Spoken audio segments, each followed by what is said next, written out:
já ocorreu. Aí em março a gente estava lembrando do que aconteceu lá no Parque Shopping, né, Márcio? Então, de lá para cá a gente vem aí fazendo alguns outros tipos de trabalho e que se intensifique daqui para frente. Então a nossa intenção é fazer com que os erros daqui não aconteçam no cenário real. Então, a intenção principal é essa, tá? A discussão, o momento de acalorar os ânimos realmente é aqui, porque no cenário real a gente não pode ter isso. Então aqui fica o meu agradecimento em nome do comandante do Corpo de Bombeiros. Eu quero reforçar os parabéns a cada um dos senhores e senhoras que tiveram presente aqui nesse exercício, né? É fundamental essa integração com as demais forças, né?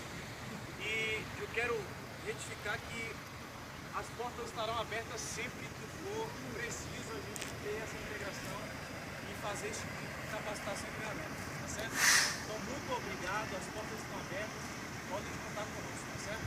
Erros acontecem a cada discutir, mas eu vejo a evolução. Eu acho que caminhando realmente com uma perspectiva bem maior nessa questão mesmo das últimas e mostra até para o cidadão que a gente fica um pouco mais seguro fazendo esses tipos de exercícios.